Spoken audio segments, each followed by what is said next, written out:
ನಮಸ್ಕಾರ ಸ್ನೇಹಿತರೆ, ತಮ್ಮೆಲ್ಲರಿಗೂ Shri organic chicken and goat farming ಚಾನಲ್ಗೆ ಸ್ವಾಗತ. ನಾನು ಶ್ರೀನಿವಾಸ್. ಸ್ನೇಹಿತರೆ, ಈ ದಿನ ನಾನು ಪ್ರಮುಖವಾಗಿ ತಮ್ಮೊಂದಿಗೆ ಹಂಚಿಕೊಳ್ಳುವಂತಹ ವಿಚಾರ ಏನು ಅಂತ ನೋಡೋದಾದ್ರೆ, ನಮ್ಮ ಸಬ್ಸ್ಕ್ರೈಬರ್ ಒಬ್ರು ಒಂದು ಕಮೆಂಟ್ ಅನ್ನ ಹಾಕಿದ್ರು ನಮ್ಮ ಯೂಟ್ಯೂಬ್ ಅಲ್ಲಿ. ಸರ್, ದಯವಿಟ್ಟು ಈ ಒಂದು ಕೋಳಿ ಮತ್ತೆ ಕೋಳಿ ಮರಿಗಳಿಗೆ ಲಸಿಕೆಗಳನ್ನ ಯಾವ ಲಸಿಕೆಗಳನ್ನ ಬಳಸಬೇಕು ಒಂಚೂರು ತಿಳಿಸ್ಕೊಡಿ ಅಂತ. ಸೊ ಆ ವಿಚಾರವಾಗಿ ನಾನು ಒಂದಷ್ಟು ಮಾಹಿತಿಯನ್ನ ತಮ್ಮೊಂದಿಗೆ ಇವತ್ತು ಹಂಚ್ಕೊಳ್ತಾ ಹೋಗ್ತೇನೆ. ನೋಡಿ, ಹಳ್ಳಿಗಾಡಿನಲ್ಲಿ ನಾವು ತುಂಬಾ ಕಡಿಮೆ ಬಂಡವಾಳದಲ್ಲಿ ಶುರು ಮಾಡಬಹುದಾಗಿರುವಂತಹ ಒಂದು ಬಿಸ್ನೆಸ್ ವ್ಯವಹಾರ ಏನು ಅಂತ ನೋಡೋದಾದ್ರೆ ಈ ಒಂದು ನಾಟಿ ಕೋಳಿ ಸಾಕಾಣಿಕೆ ಅಂತ ನೋಡ್ಬೋದು. ಈ ಉದ್ಯಮದಲ್ಲಿ ನಾಟಿ ಕೋಳಿ ಸಾಕಾಣಿಕೆಯಲ್ಲಿ ನಮ್ಗೆ ಯಥೇಚ್ಛವಾದ ಬಂಡವಾಳ ಏನು ಬೇಕಾಗಿಲ್ಲ. ತುಂಬಾ ಕಡಿಮೆ ಬಂಡವಾಳದಲ್ಲಿ ನಾವು ನಾಟಿ ಕೋಳಿಯನ್ನ ಸಾಕಾಣಿಕೆ ಮಾಡಬಹುದಾಗಿದೆ. ಮತ್ತೆ ಯಾರು ಬೇಕಾದ್ರೂ ಸಾಕಾಣಿಕೆ ಮಾಡಬಹುದಾಗಿದೆ. ಅಂದ್ರೆ ಕಡಿಮೆ ಜಾಗ ಇರುವಂತಹವರಾಗಿರಬಹುದು ಅಥವಾ ಭೂಹೀನರಾಗಿರಬಹುದು, ಇವರೆಲ್ಲರೂ ಸಹ ನಾಟಿ ಕೋಳಿಯನ್ನ ಸಾಕಾಣಿಕೆ ಮಾಡಬಹುದಾಗಿದೆ. ಆದ್ರಿಂದ ಹಾಗಾದ್ರೆ ನಾಟಿ ಕೋಳಿ ಸಾಕಾಣಿಕೆ ಮಾಡುವಂತಹ ಸಂದರ್ಭದಲ್ಲಿ ನಾವು ತೆಗೆದುಕೊಳ್ಳಬೇಕಾದಂತಹ ಮುನ್ನೆಚ್ಚರಿಕೆ ಕ್ರಮಗಳೇನು, ಅಥವಾ ಮರಿಗಳನ್ನ ಸಂರಕ್ಷಣೆ ಮಾಡ್ಕೊಳ್ಳಿಕ್ಕೆ ನಾವು ಯಾವ ರೀತಿಯಾದಂತಹ ಲಸಿಕೆಗಳನ್ನ ಔಷಧಿಗಳನ್ನ ಬಳಸಬೇಕು, ವ್ಯಾಕ್ಸಿನೇಷನ್ಗಳನ್ನ ಬಳಸಬೇಕು ಅಂತ ನಾನು ಒಂದಷ್ಟು ಅಂಶಗಳನ್ನು ತಮ್ಮ ಜೋಡಿ ಹಂಚ್ಕೊಳ್ತಾ ಹೋಗ್ತೇನೆ. ನೋಡಿ, ನಾಟಿ ಕೋಳಿ ಮರಿಗಳು ಹುಟ್ಟಿದಂತಹ ಸಂದರ್ಭದಲ್ಲಿ ಮೊದಲನೇ ದಿನನೇ ಮೋರೆಕ್ಸ್ ಅನ್ನುವಂತಹ ಒಂದು ವ್ಯಾಕ್ಸಿನೇಷನ್ ಅನ್ನ ನಾವು ಹಾಕ್ಬೇಕಾಗತ್ತೆ. ಅದನ್ನ ಅವುಗಳ ರೆಕ್ಕೆ ಬರುತ್ತಲ್ವಾ, ರೆಕ್ಕೆಯ ಕೆಳಭಾಗದಲ್ಲಿ ಚರ್ಮ ಇರುತ್ತಲ್ವಾ, ಆ ಚರ್ಮಕ್ಕೆ ನೀವು ಸ್ಲ್ಯಾಂಟ್ ಆಗಿ ಈ ರೀತಿಯಾಗಿ ಒಂದು ಸಣ್ಣದಾಗಿ ಇಂಜೆಕ್ಷನ್ ತಗೊಂಡು ನೀವು ಇಂಜೆಕ್ಟ್ ಮಾಡಬೇಕಾಗುತ್ತೆ. ಮೋರೆಕ್ಸ್ ಅನ್ನುವಂತಹ ಒಂದು ವ್ಯಾಕ್ಸಿನೇಷನ್ ಅನ್ನ ನೀವು ಹಾಕೋಬಹುದಾಗಿದೆ, ಅಥವಾ ವೈದ್ಯರನ್ನ ಭೇಟಿ ಮಾಡಿ ಯಾವ ರೀತಿ ಹಾಕೋದು ಅಂತ ಕೇಳ್ಕೊಂಡು ನೀವು ಇಂಜೆಕ್ಟ್ ಮಾಡಬಹುದಾಗಿದೆ. ಮತ್ತೆ ಅದಾದ್ಮೇಲೆ ಇದು ಹಾಕಿ ಬಿಡಿ, ಮರಿ ಹುಟ್ಟಿದ 7ನೇ ದಿವಸ ಏನ್ ಮಾಡ್ಬೇಕಾಗತ್ತೆ, F1 ಅನ್ನುವಂತಹ ಒಂದು ಲಸಿಕೆಯನ್ನು ಹಾಕ್ಬೇಕಾಗತ್ತೆ. ಕೋಳಿ ಮರಿಗಳ ಕಣ್ಣಿರತ್ತಲ್ವಾ, ಕಣ್ಣಿಗೆ ನೇರವಾಗಿ ಆ ಒಂದು ಲಸಿಕೆ ಬರುತ್ತೆ. ಅದನ್ನ ಡ್ರಾಪ್ಸ್ ನ ಕಣ್ಣಿಗೆ ಬಿಡಬಹುದಾಗಿದೆ. ಇದನ್ನ ಬಿಡೋದು ತುಂಬಾ ಮುಖ್ಯ ಆಗುತ್ತೆ. ಕಣ್ಣಿಗೆ ಬಿಡಬಹುದು, ಅಥವಾ ನೀವು ಮೂಗಿನ ಒಳಗಡೆ ಅಂದ್ರೆ ಮೂಗಿನ ಹೋಲ್ ಇರುತ್ತಲ್ವಾ, ಆ ಹೋಲಿಗೆ ಒಂದೊಂದು ಡ್ರಾಪ್ ಹಾಕಬಹುದಾಗಿದೆ. ಅದಾದ ಮೇಲೆ 14 ದಿನಗಳ ನಂತರ IBD ಅನ್ನುವಂಥ ವ್ಯಾಕ್ಸಿನೇಷನ್ ಬರುತ್ತೆ. ಅದನ್ನು ಸಹ ನೀವು ಕೋಳಿ ಮರಿಯ ಮೂಗು ಅಥವಾ ಮೂಗಿನ ಒಳ್ಳೆ ಅಥವಾ ಕಣ್ಣಿಗೆ ಹಾಕಬಹುದಾಗಿದೆ. ಸೊ ಈ ರೀತಿ 7ನೇ ದಿನ F1, 14ನೇ ದಿನ IBD ವ್ಯಾಕ್ಸಿನೇಷನ್ ಅನ್ನ ಹಾಕ್ಸೋದು ತುಂಬಾ ಮುಖ್ಯ ಆಗುತ್ತೆ. ಅದಾದ ನಂತರ 21 ದಿನದಲ್ಲಿ ನೀವು ಲಸೋಟಾ ಅನ್ನುವಂತಹ ಒಂದು ವ್ಯಾಕ್ಸಿನೇಷನ್ ಬರುತ್ತೆ. ಈ ಲಸೋಟಾ ಯಾಕೆ ಹಾಕಿಸ್ಬೇಕಂದ್ರೆ, ಮರಿಗಳು ಏನೋ ಒಂದು 20 ದಿನ ಆಗಿರುತ್ತೆ, ಅವುಗಳ ಒಂದು ಮುಖ ಎಲ್ಲ ಸಪ್ಪಗಿರುತ್ತೆ, ಮತ್ತೆ ರೆಕ್ಕೆಯನ್ನೆಲ್ಲ ಮುದುರ್ಕೊಂಡು ಕೂತಿರ್ತವೆ. ಅವುಗಳಿಗೆ ಸರಿಯಾದಂತಹ ಪೋಷಕಾಂಶ ಇರೋದಿಲ್ಲ, ಅಥವಾ ಯಾವುದೋ ಒಂದು ರೀತಿಯಾದಂತಹ ಸೂಕ್ಷ್ಮಾಣು ಜೀವಿಗಳಿಂದ ಅವುಗಳಿಗೆ ಹೊಡೆತ ಆಗುವಂತಹ ಸಾಧ್ಯತೆಗಳು ಇರುತ್ತೆ. ಆದ್ದರಿಂದ ನೀವು ಅವುಗಳ ಬಗ್ಗೆ ಹೆಚ್ಚಾಗಿ ಮುಂಜಾಗ್ರತಾ ಕ್ರಮವಾಗಿ ಮರಿಗಳು ಹುಟ್ಟದಂತಹ ಸಂದರ್ಭದಲ್ಲಿ ಒಂದಷ್ಟು ಬೆಲ್ಲದ ನೀರನ್ನ ಕೊಡಿ. ಅವುಗಳಿಗೆ ಶಕ್ತಿ ಬರುತ್ತೆ. ಈ ಗ್ಲೂಕೋಸ್ ವಾಟರ್ ಆಗ್ಲಿ, ಬೆಲ್ಲದ ನೀರಾಗ್ಲಿ ಮರಿಗಳನ್ನ ಪುಷ್ಟೀಕರಣಗೊಳಿಸ್ತಾ ಹೋಗುತ್ತೆ. ಯಾಕಂದ್ರೆ ಆ ಒಂದು ಮೊಟ್ಟೆ ಹೊಡೆದು ಹೊರಗೆ ಬಂದಂತಹ ಸಂದರ್ಭದಲ್ಲಿ ಅವು ಸ್ವಲ್ಪ ವೀಕ್ ಆಗಿರ್ತವೆ. ಮತ್ತೆ ಅದಷ್ಟೇ ಅಲ್ಲ, ತಾಯಿ ಚೆನ್ನಾಗಿ ಅವುಗಳಿಗೆ ಕಾವು ಕೊಡ್ಬೇಕಾಗತ್ತೆ. ಅಂದ್ರೆ ನೀವೇನಾದ್ರೂ ಚಳಿಗಾಲದಲ್ಲಿ ಮರಿ ಮಾಡಿಸಿದಂತ ಸಂದರ್ಭದಲ್ಲಿ ಈ ಒಂದು ಕೃತಕವಾಗಿ ಬ್ರೂಡಿಂಗ್ ಮಾಡ್ತಾರಲ್ಲ, ಆ ರೀತಿ ನಾವು ಮಾಡದೇ ಇದ್ರೂ ಸಹ ಆ ಕೋಳಿ ಇರೋ ಜಾಗದಲ್ಲಿ ಸ್ವಲ್ಪ ಹೀಟ್ ಇರೋಂತಹ ವಾತಾವರಣದಲ್ಲಿ ನಿಮ್ಮ ಒಂದು ಮರಿ ಕೋಳಿಯನ್ನ ಇಡೋ ಅಂತಹ ಪ್ರಯತ್ನ ಪಡಿ. ನಿಮ್ಗೇನಾದ್ರೂ ಅನುಕೂಲ ಇದ್ರೆ ಒಂದು ಲೈಟ್ ಅನ್ನ, ಈ ಒಂದು 0 ಕ್ಯಾಂಡಲ್ ಬಲ್ಬ್ಗಳು ಬರುತ್ತಲ್ವಾ, ಆ ರೀತಿಯಾದಂತಹ ಬಲ್ಬ್ಗಳನ್ನ ಅಲ್ಲಿ ಸೆಟ್ ಮಾಡುವಂತಹ ಪ್ರಯತ್ನವನ್ನ ಮಾಡಿ. ಇದರಿಂದ ಒಂದು ಹ್ಯೂಮಿಡಿಟಿ ಸೆಟ್ ಆಗುತ್ತೆ, ಅಲ್ಲಿ ಹೀಟ್ ಸೆಟ್ ಆಗುತ್ತೆ. ಆ ಹೀಟ್ ಇರೋದ್ರಿಂದ ಮರಿಗಳು ಆಟೋಮೆಟಿಕ್ಲಿ ತಮ್ಮ ಒಂದು ಶಕ್ತಿಯನ್ನ ಹೆಚ್ಚಿಸ್ಕೊಳ್ತಾ ಹೋಗ್ತವೆ.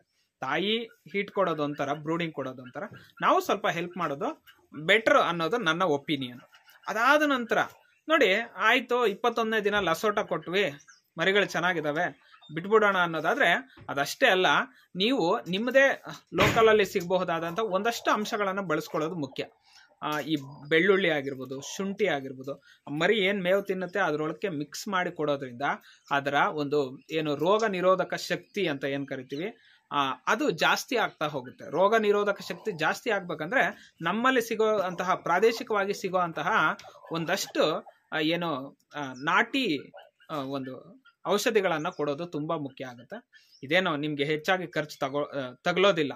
ನಾಟಿ ಈರುಳ್ಳಿ ಆಗಿರಬಹುದು, ಮತ್ತೆ ಬೆಳ್ಳುಳ್ಳಿ, ಮತ್ತೆ ಶುಂಠಿ, ಮತ್ತೆ ಅರಿಶಿಣ ಇರುತ್ತಲ್ವ, ಅರಿಶಿಣವನ್ನ ಆಗಾಗ ಕೊಡ್ತಾ ಇರ್ಲಿ. ಇದೆಲ್ಲ ಕೊಡೋದ್ರಿಂದ ಮರಿಗಳನ್ನ ತುಂಬಾ ಚೆನ್ನಾಗಿ ಆರೋಗ್ಯಯುತವಾಗಿ ನಾವು ಬೆಳೆಸಬಹುದಾಗಿದೆ. ಅದಾದ್ಮೇಲೆ ವರ್ಷದಲ್ಲಿ 3-4 ಸರಿ ನೀವು ಒಂದು ವ್ಯಾಕ್ಸಿನೇಷನ್ ಅನ್ನ ಕಂಪಲ್ಸರಿ ಕೊಡಬೇಕಾಗತ್ತೆ. ಅದು ಯಾವುದು ಅಂತ ನೋಡೋದಾದ್ರೆ ರಾಣಿಕೇತ್ ಡಿಸೀಸ್ ಅಂತ ಬರುತ್ತೆ, ಕೊಕ್ರೆ ರೋಗ ಅಂತ ಕರಿತೀವಿ. ಹೆಚ್ಚು ಕೋಳಿಗಳು ಸಾಯೋದು ಇದೇ ಕಾರಣದಿಂದ. ಕೋಳಿಗಳು ಬಿಳಿ ಬಣ್ಣದಲ್ಲಿ ಬೇದಿ ಹೊಡೆಯೋದಕ್ಕೆ ಶುರು ಮಾಡ್ತವೆ. ರಾಣಿಕೇತ್ ಡಿಸೀಸ್ ಬಂದಿದೆ ಅಂದ್ರೆ ಇದೊಂದು ರೀತಿ ಸಾಂಕ್ರಾಮಿಕ ರೋಗ. ಯಾವುದೋ ಸಂತೆಗಳಿಂದ ತಂದಿರುವಂತಹ ಕೋಳಿಗಳಾಗಿರ್ಬೋದು, ಅಥವಾ ನಮ್ಮ ಅಕ್ಕಪಕ್ಕದಲ್ಲಿ ಕೋಳಿಗಳಿಗೆ ಊರಲ್ಲಿ ಯಾವ್ದಾದ್ರು ಬಂದಿದ್ರೆ ಅಂಟ್ಕೊಳ್ಳುವಂತಹ ಸಾಧ್ಯತೆ ಇರುತ್ತೆ. ಅಥವಾ ಇನ್ನೂ ನೀವು ಮುಂದುವರೆದು ನೋಡೋದಾದ್ರೆ ಯಾವುದೋ ಒಂದು ಪಕ್ಷಿ ಹಾರ್ಕೊಂಡು ಹೋಗ್ತಾ ಇತ್ತು, ನಿಮ್ಮ ಕೋಳಿಗಳು ಓಡಾಡೋ ಜಾಗದಲ್ಲಿ ಅದು ಒಂದು ಹಿಕ್ಕೆ ಹಾಕಿ ಹೋಯ್ತಂದ್ರೆ ಆ ಪಕ್ಷಿಗೆ ಈ ಕಾಯಿಲೆ ಇದ್ರೆ ಅದರ ಹಿಕ್ಕೆಯಲ್ಲಿ ಬಿದ್ದು ಆ ವೈರಸ್ ನೆಕ್ಸ್ಟ್ ನಮ್ಮ ಒಂದು ಕೋಳಿಗಳಿಗೆ ಅಂಟ್ಕೊಳ್ಳೋ ಅಂತಹ ಸಾಧ್ಯತೆ ಹೆಚ್ಚಾಗಿರುತ್ತೆ. ಇದನ್ನ ರಾಣಿಕೇತ್ ಡಿಸೀಸ್ ಅಥವಾ ಕನ್ನಡದಲ್ಲಿ ಕೊಕ್ರೆ ರೋಗ ಅಂತ ಕರಿತಾ ಹೋಗ್ತೀವಿ. ಕೊಕ್ರೆ ರೋಗ ಬಂತು ಅಂದ್ರೆ ಆಟೋಮೆಟಿಕ್ಲಿ 1 ಇಲ್ಲ 2 ದಿನಕ್ಕೆ ಕೋಳಿಗಳು ಸಾಯ್ತಾ ಇರುತ್ತೆ. ಒಂದರಿಂದ ಒಂದು ಕಾಯಿಲೆ ಬಂದ್ಮೇಲೆ ನಾವು ಪ್ರಿವೆಂಟ್ ಮಾಡೋದು ತುಂಬಾ ಕಷ್ಟ ಆಗುತ್ತೆ. ಆ ಕಾಯಿಲೆಯನ್ನ ತಡೆಗಟ್ಟೋದು ತುಂಬಾ ಕಷ್ಟ ಆಗ್ತಾ ಹೋಗುತ್ತೆ. ಆದ್ರಿಂದ ಏನ್ ಮಾಡಿ, ಕಾಯಿಲೆ ಬರೋದಕ್ಕೂ ಮುಂಚೆನೆ ನೀವು R2B ಅನ್ನುವಂತ ವ್ಯಾಕ್ಸಿನೇಷನ್ ಒಂದು ಬರುತ್ತೆ. ಒಂದು 180 - 190 ರೂಪಾಯಿ ಆಗುತ್ತೆ. ಅದ್ರ ಜೊತೆಗೆ ಡೈಲ್ಯೂಟ್ ಸಿಗುತ್ತೆ, 2 ರೂಪಾಯಿ ಡೈಲ್ಯೂಟ್. R2B ವ್ಯಾಕ್ಸಿನೇಷನ್ 180 ರೂಪಾಯಿ, 2 ರೂಪಾಯಿ ಡೈಲ್ಯೂಟ್. ಈ ಎರಡನ್ನು ತಗೊಂಬಂದ್ರೆ ನೀವು ಸುಮಾರು 500 ಕೋಳಿಗಳಿಗೆ, ನಿಮ್ಮಲ್ಲಿ ಇರುವಂತಹ 500 ಕೋಳಿಗಳಿಗೆ ವ್ಯಾಕ್ಸಿನ್ ಮಾಡಬಹುದಾಗಿದೆ. ಅದು ಅಷ್ಟೇ, ಆ ಕೋಳಿಯ ರೆಕ್ಕೆ ಏನಿರುತ್ತೆ ಆ ರೆಕ್ಕೆಯ ಕೆಳಭಾಗದಲ್ಲಿ ಆ ಚರ್ಮಕ್ಕೆ ಹಿಂಗೆ ಸ್ಲ್ಯಾಂಟ್ ಆಗಿ ನೀವು ಇಂಜೆಕ್ಟ್ ಮಾಡಬಹುದಾಗಿದೆ. ಸೊ ಈ ರೀತಿ ನೀವು ವ್ಯಾಕ್ಸಿನೇಷನ್ ಗಳನ್ನ ಮಾಡಿದಂತಹ ಸಂದರ್ಭದಲ್ಲಿ ನಾಟಿ ಕೋಳಿಗಳಿಗೆ ಯಾವುದೇ ರೀತಿಯಾದಂತಹ ತೊಂದರೆ ಆಗದೆ ಏನೋ ಉಳಿಸ್ಕೋಬಹುದಾಗಿದೆ. ಸೊ ಈ ಎಲ್ಲ ಅಂಶಗಳ ಒಂದೇದ್ ಬಂದು ಮೋರ್ಯಾಕ್ಸ್ ಅಂತ, ಇದನ್ನ ಹಾಕ್ಸಿ ಬಿಡಿ. ಇದು ಪಶುವೈದ್ಯರು ಹೇಳೋ ಪ್ರಕಾರ ಮೊದಲನೇ ದಿನ ಮೋರ್ಯಾಕ್ಸ್ ಅನ್ನುವಂತಹ ವ್ಯಾಕ್ಸಿನ್ ಮಾಡಬೇಕು. ಅದು ಬಿಟ್ರೆ ನನ್ನ ಅನುಭವದ ಪ್ರಕಾರ F1, ಅದಾದ್ಮೇಲೆ 14 ದಿನಕ್ಕೆ, ಇದು F1 ಬಂದು 7 ದಿನಕ್ಕೆ, 14ನೇ ದಿನಕ್ಕೆ IBD, ಅದಾದ್ಮೇಲೆ 21ನೇ ದಿನಕ್ಕೆ ಲಸೋಟಾ ವ್ಯಾಕ್ಸಿನೇಷನ್ಗಳು ತುಂಬಾ ಮುಖ್ಯ. ಈ 3 ಆದ್ಮೇಲೆ ವ್ಯಾಕ್ಸಿನೇಷನ್ ಆದ್ಮೇಲೆ ಒಂದು 3 ತಿಂಗಳಿಗೊಮ್ಮೆ ನಾವು ಈ ಒಂದು R2B ವ್ಯಾಕ್ಸಿನೇಷನ್ ಗಳನ್ನು ಮಾಡ್ಕೊಂಡ್ರೆ ನೋಡಿ. ದಯವಿಟ್ಟು ವೀಕ್ಷಕರ ಗಮನದಲ್ಲಿ ಇಟ್ಕೋಬೇಕು. ನಾಟಿ ಕೋಳಿ ಅಲ್ವಾ, ನೀವು ಮೆಡಿಸಿನ್ ಹಾಕೋದಕ್ಕೆ ಹೇಳ್ತಾ ಇದೀರಲ್ಲ ಅಂತ ದಯವಿಟ್ಟು ತಪ್ಪಾಗಿ ಅರ್ಥ ಮಾಡ್ಕೋಬೇಡಿ. ವ್ಯಾಕ್ಸಿನೇಷನ್ ಬೇರೆ, ಸ್ಟಿರಾಯ್ಡ್ಗಳು ಬೇರೆ. ಸ್ಟಿರಾಯ್ಡ್ಸ್ ಅಂದ್ರೆ ಕೋಳಿ ಈಗ ಬ್ರಾಯ್ಲರ್ಗೆ ಬೆಳೆಸ್ತಾ ಹೋಗ್ತಾರೆ.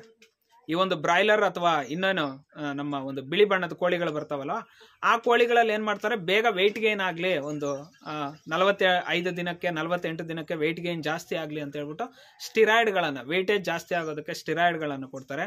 ನಾನು ಅದ್ರ ಬಗ್ಗೆ ಏನೂ ಹೇಳ್ತಿಲ್ಲ. ಏನು ಕೋಳಿಗಳು ಯಾವುದೇ ರೀತಿಯಾದಂಥ ಕಾಯಿಲೆಗಳಿಗೆ ತುತ್ತಾಗದಂತೆ ನಾಟಿ ಕೋಳಿಗಳಿಗೆ ವ್ಯಾಕ್ಸಿನೇಷನ್ ಹಾಕ್ಸೋದ್ರ ಬಗ್ಗೆ ಮಾತಾಡ್ತಾ ಇದ್ದೀವಿ. ಇದನ್ನ ಬಿಟ್ಟು ಇನ್ನೂ ಒಂದು ಪ್ರಶ್ನೆ ಬಂದಿತ್ತು, ನಾಟಿ ಕೋಳಿಗಳಿಗೆ ಯಾವ ಆಹಾರಗಳನ್ನ ನೀಡಿದ್ರೆ ಚೆನ್ನಾಗಿ ಡೆವಲಪ್ ಆಗುತ್ತೆ, ಅದ್ರ ಬಗ್ಗೆ ಒಂದಷ್ಟು ಮಾಹಿತಿ ತಿಳಿಸ್ಕೊಡಿ ಅಂತ ಹೇಳಿದ್ದಾರೆ. ನಾನು ಒಂದು ಹೇಳಕ್ಕೆ ಇಷ್ಟಪಡ್ತೀನಿ. ನಾಟಿ ಕೋಳಿಗಳು ಈ ಒಂದು ಏನಂತ ಕರಿಬಹುದು, ಖರ್ಚು ತುಂಬಾ ಕಡಿಮೆ ಬರುತ್ತೆ.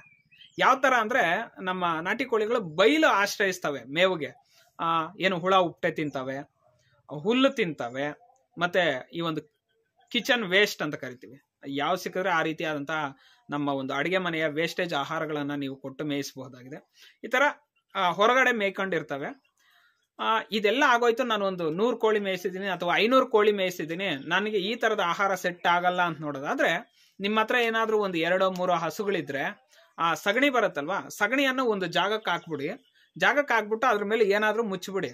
ಒಂದು 2 ದಿನ ಬಿಟ್ಟು ಅಥವಾ 3 ದಿನ ಬಿಟ್ಟು ನೋಡಿ, ಆ ಸಗಣಿ ಸುತ್ತು ಹಲವಾರು ರೀತಿಯಾದಂತಹ ಒಂದು ಹುಳ ಉಪ್ಪಟೆ ಕ್ರಿಯೇಟ್ ಆಗಿರುತ್ತೆ. ಅವಾಗ ತೆಗೀರಿ. ನಿಮ್ಮ ಒಂದು ಸಣ್ಣ ಮರಿಗಳಿಗೆ ಆ ರೀತಿಯಾದಂತಹ ಹುಳ ಉಪ್ಪಟೆಯನ್ನು ತಿನ್ನಿಸಿ, ಬೇಗ ಗ್ರೋತ್ ಆಗುತ್ತೆ. ಆದಷ್ಟು ನಿಮ್ಮ ಫಾರ್ಮ್ ಒಳಗಡೆನೆ ಒಂದಷ್ಟು ಏನು ಗುಂಡಿ ಮಾಡಿಬಿಟ್ಟು ಅಲ್ಲಿ ತಿಪ್ಪೆಯನ್ನ ಕ್ರಿಯೇಟ್ ಮಾಡಿ, ಆ ಸಗಣಿಯನ್ನ ಹೆಚ್ಚಾಗಿ ಅಲ್ಲೇ ಹಾಕಿ, ಆ ಸಗಣಿ ಅಥವಾ ಆ ತಿಪ್ಪೆ ಏನು ನಿಮ್ಮ ಫಾರ್ಮ್ ಒಳಗಡೆನೆ ಇದ್ರೆ ನಾಟಿ ಕೋಳಿಗಳಿಗೆ ಇನ್ನೇನು ಬೇಕಿಲ್ಲ. ನಮ್ಗೆ ಯಾವ ರೀತಿ ಒಳ್ಳೆ ಪಿಜ್ಜಾ ಬರ್ಗರ್ ಸೆಂಟರ್ಗಳು ಅಂತ ನಾವೇನ್ ಕರಿಬಹುದು ಇವತ್ತು ಜನ ಇಷ್ಟಪಟ್ಟು ತಿನ್ನುವಂತ ಆಹಾರ ಅಂತ, ಆ ರೀತಿ ನಾಟಿ ಕೋಳಿಗಳು ಆ ತಿಪ್ಪೆಯಲ್ಲೇ ಒಳ್ಳೆ ಆಹಾರವನ್ನು, ನ್ಯೂಟ್ರಿಷನ್ ಫುಡ್ ಅನ್ನು ಹುಡ್ಕೊಂಡು ನಾಟಿ ಕೋಳಿಗಳಿಗೆ ತುಂಬಾ ಏನು ಪ್ರೋಟೀನ್ ಯುಕ್ತ ಆಹಾರ ಏನು ಅಂತ ನೋಡೋದಾದ್ರೆ ಹುಳು ಉಪ್ಪಟೆ. ಇತ್ತೀಚೆಗೆ ಲಾರ್ವಾಗಳನ್ನ ಕ್ರಿಯೇಟ್ ಮಾಡ್ತಾ ಇದ್ದಾರೆ. ಈ ಫುಡ್ ವೇಸ್ಟ್ ಏನಿರುತ್ತೆ ಅಥವಾ ಮೈದಾ ಏನಿರುತ್ತೆ ಇದನ್ನ ತಗೊಂಡ್ಬಂದು ಒಂದಷ್ಟು ಅದಕ್ಕೆ ಬೇರೆ ಬೇರೆ ಕೆಮಿಕಲ್ ಮಿಕ್ಸ್ ಮಾಡಿ ಅದರಲ್ಲೇ ಲಾರ್ವಾ ಕ್ರಿಯೇಟ್ ಆಗೋ ಥರ ಮಾಡ್ತಾ ಇದ್ದಾರೆ. ಆ ವಿಡಿಯೋನ ನೋಡಿ ನೀವು ಒಂದ್ಸಲಿ ಯೂಟ್ಯೂಬಲ್ಲಿ ಹೋಗಿ ನೋಡಿದ್ರೆ ಸಿಗುತ್ತೆ ನಿಮಗೆಲ್ಲ, ಹೌ ಟು ಕ್ರಿಯೇಟ್ ಲಾರ್ವಾಸ್ ಅಂತ ಹೇಳಿ ಹೊಡೆದ್ರೆ ಸಿಗುತ್ತೆ. ಆ ಲಾರ್ವಾಗಳನ್ನು ಅಂದರೆ ಹುಳಗಳು ಚೆನ್ನಾಗಿ ಒಂದಷ್ಟು ಆಗುತ್ತೆ ಹುಳಗಳು. ದೊಡ್ಡದಾದಂತಹ ಹುಳಗಳನ್ನು ನೀವು ನಾಟಿ ಕೋಳಿ ಮರಿಗಳಿಗೆ ಕೋಳಿಗಳಿಗೆ ಕೊಟ್ಟರೆ ಅವುಗಳಲ್ಲಿ ಪ್ರೋಟೀನ್ ಅಂಶ ಹೆಚ್ಚಾಗಿ ಬೇಗ ಮೈ ಕಟ್ಟುತ್ತೆ. ಅಂದರೆ ನಾಟಿ ಕೋಳಿಗಳ ತೂಕದ ಪ್ರಮಾಣ ಹೆಚ್ಚಾಗ್ತಾ ಹೋಗುತ್ತೆ ಮತ್ತು ಮರಿಗಳು ಬೇಗ ಗ್ರೋತ್ ಆಗ್ತಾ ಹೋಗುತ್ತೆ. ಪೌಷ್ಟಿಕಾಂಶನೂ ತುಂಬ ಚೆನ್ನಾಗಿರುತ್ತೆ. ಈ ರೀತಿಯ ಆಹಾರಗಳನ್ನು ಸಹ ನೀವು ಕೊಡಬಹುದಾಗಿದೆ. ಇಲ್ಲಾಂದರೆ ನಿಮ್ಮ ಸುತ್ತಮುತ್ತಲಿನ ಬಯಲು ಏರಿಯಾಗೆ ಬಿಟ್ಟು ನೀವು ಸಾಕಾಣಿಕೆ ಮಾಡ್ಕೋಬಹುದಾಗಿದೆ. ಇವು ತುಂಬ ಮುಖ್ಯವಾದಂತಹ ಅಂಶಗಳಾಗಿದ್ದಾವೆ. ಅಂದರೆ ನೀವು ತಿಪ್ಪೆಯಲ್ಲಿ ಆ ಹುಳ ಹುಟ್ಟೆಯನ್ನು ತಿನ್ಸೋದಾಗಿರ್ಬೋದು ಅಥವಾ ನೀವೇ ಸ್ವಯಂ ಲಾರ್ವಾಗಳನ್ನು ಕ್ರಿಯೇಟ್ ಮಾಡಿ ಆಹಾರವಾಗಿ ನೀಡೋದಾಗಿರ್ಬೋದು. ಇವು ತುಂಬ ಕಡಿಮೆ ವೆಚ್ಚದಲ್ಲಿ ಯಾವುದೇ ಆಹಾರವನ್ನಾಗಿರ್ಬೋದು, ನೀವು ಇವನ್ನು ಈ ಒಂದು ಶೇಂಗಾ ಹಿಂಡಿ ಬರುತ್ತಲ್ವ ಅದನ್ನ ನೀರು ಹಾಕಿ ಒಂದಷ್ಟು ಸ್ಟಾಕ್ ಮಾಡಿ ಅದನ್ನು ಕ್ಲೋಸ್ ಮಾಡಿ ಇಟ್ಟರೆ ಅದರಲ್ಲೂ ಸಹ ಲಾರ್ವಾಗಳು ಕ್ರಿಯೇಟ್ ಆಗ್ತಾ ಹೋಗುತ್ತೆ. ಈ ರೀತಿ ಬೇರೆ ಬೇರೆ ಆಹಾರ, ಈ ಒಂದು ಕಿಚನ್ ವೇಸ್ಟಲ್ಲೂ ಸಹ ಹುಳ ಹುಟ್ಟೆ ಕ್ರಿಯೇಟ್ ಆಗುತ್ತೆ. ನೀವು ಆದಷ್ಟು ಯಾವುದ್ರಲ್ಲಿ ಮಾಡ್ಕೊಂಡ್ರೆ ನಮಗೆ ಕಡಿಮೆ ವೆಚ್ಚದಲ್ಲಿ ಹೆಚ್ಚು ಲಾರ್ವಾಗಳು ಕ್ರಿಯೇಟ್ ಆಗುತ್ತೆ ಅಂತ ನೋಡ್ಕೊಳ್ಳಿ. ಆ ಮೂಲಕ ಈ ಫುಡ್ಡನ್ನು ಮಾಡಿದ್ರೆ ನೀವೇ ತಯಾರು ಮಾಡಿ ಕೋಳಿಗಳಿಗೆ ಕೊಟ್ಟಂತಹ ಸಂದರ್ಭದಲ್ಲಿ ಒಳ್ಳೆ ಆಹಾರವನ್ನು ಕೊಡಬಹುದಾಗಿದೆ. ಇದನ್ನು ಮೀರಿ ಈ ಕೋಳಿಗಳಿಗೆ ನಾಟಿ ಕೋಳಿ ಸಾಕಾಣಿಕೆ ಮಾಡ್ತಿದ್ದೀನಿ, ಇನ್ನೇನೇನು ಮಾಡ್ಕೋಬಹುದು ಅಂತ ನೋಡೋದಾದ್ರೆ ಆದಷ್ಟು ಕೋಳಿ ಗೂಡನ್ನು ನಿಮ್ಮ ಮನೆಯಿಂದ ಸ್ವಲ್ಪ ದೂರ ಇಟ್ಕೊಳ್ಳಿ. ಯಾಕಂದ್ರೆ ನಾನು ತುಂಬ ಸಮಸ್ಯೆಗಳನ್ನ ಎದುರಿಸಿದ್ದೀನಿ. ಈ ಹಾವುಗಳ ಕಾಟ ಜಾಸ್ತಿ, ನಾಗರ ಹಾವಾಗಿರ್ಬೋದು, ಕೆರೆ ಹಾವಾಗಿರ್ಬೋದು ಹೆಚ್ಚಾಗಿ ಬರುತ್ತೆ ಕೋಳಿ ಓಡಾಡೋ ಅಂತಹ ಜಾಗಕ್ಕೆ. ಕೋಳಿ ಗೂಡು ಹತ್ರಕ್ಕೆ ಹೆಚ್ಚಾಗಿ ಬರ್ತಾ ಇರ್ತವೆ. ತುಂಬ ಹಾವುಗಳು ಬಂದಿದೆ ನಮ್ಮ ಫಾರ್ಮ್ ಹತ್ರಕ್ಕಂತೂ. ಈ ಕೋಳಿ ಯಾವಾಗ ಹಿಕ್ಕೆ ಹಾಕತ್ತೆ ಆ ಹಿಕ್ಕೆಯ ಸ್ಮೆಲ್ಗಾಗಿರ್ಬೋದು, ಆ ಫೆದರ್ಸ್ ಉದುರುತ್ತಲ್ವಾ, ಆ ಕೋಳಿಯ ಪುಕ್ಕ ಉದುರುತ್ತಲ್ಲ, ಅದನ್ನೆಲ್ಲ ಕೆರೆ ಹಾವು ಎಷ್ಟು ಚೆನ್ನಾಗಿ ತಿನ್ನುತ್ತೆ ಗೊತ್ತಾ. ಆಯ್ಕೊಂಡು ನಾನು ಲೈವಲ್ಲಿ ನೋಡಿದ್ದೀನಿ. ಒಂದ್ಸಲಿ ನಾಗರ ಹಾವು ಬಂದು 2 ಮೊಟ್ಟೆಯನ್ನ ತಿಂದ್ಬಿಟ್ಟಿತ್ತು. ನಾನು ಡ್ಯೂಟಿ ಮುಗಿಸ್ಕೊಂಡು ಬರೋಷ್ಟೊತ್ತಿಗೆ ಮೊಟ್ಟೆ ಎಲ್ಲಿದೆ ಅಂತ ನೋಡಿದಾಗ ಮೊಟ್ಟೆ ಇರಲಿಲ್ಲ. ಮೊಟ್ಟೆ ಸಿಗ್ಬೇಕಾಗಿತ್ತಲ್ಲ, ಯಾಕೆ ಸಿಗ್ಲಿಲ್ಲ ಅಂತ ನೋಡಿದಾಗ ಅಲ್ಲೇ ಓಡಾಡ್ದೆ, ಇನ್ನೆಲ್ಲಾದ್ರೂ ಸಿಗ್ಬಹುದಾ ಬೇರೆ ಕಡೆ ಅಂತ ನೋಡಿದಾಗ ಒಂದು ಜಾಗದಲ್ಲಿ ಹಾವೇ ಕಾಣಿಸ್ತು. ಅದು ನಿಧಾನವಾಗಿ ತೆವಳ್ತಾ ಇತ್ತು. ಹಾವು ಹೋಗಕ್ಕಾಗದೆ, ಮೂವ್ಮೆಂಟ್ ಆಗಕ್ಕಾಗದೆ ನಿಧಾನಕ್ಕೆ ಮೂವ್ ಆಗ್ತಾ ಇತ್ತು. ಹಾಗೆ ನೋಡಿದಾಗ ಅದ್ರ ಹೊಟ್ಟೆಯಲ್ಲಿ 2 ಭಾಗದಲ್ಲಿ 2 ಮೊಟ್ಟೆಯನ್ನ ನುಂಗ್ಬಿಟ್ಟಿತ್ತು. ಸೊ ಈ ರೀತಿಯಾದಂಥ ಸಮಸ್ಯೆಗಳಿರ್ತವೆ. ನೀವು ಏಕಾಏಕಿ ಆ ಒಂದು ಕೋಳಿಯ ಮೊಟ್ಟೆ ಇರುತ್ತಲ್ವ ಆ ಬುಟ್ಟಿಗೆ ಏಕಾಏಕಿ ಕೈ ಹಾಕಕ್ಕೆ ಹೋಗ್ಬೇಡಿ. ಸ್ವಲ್ಪ ಜಾಗರೂಕವಾಗಿ ನೋಡ್ಕೊಳ್ಳೋದು ಮುಖ್ಯ.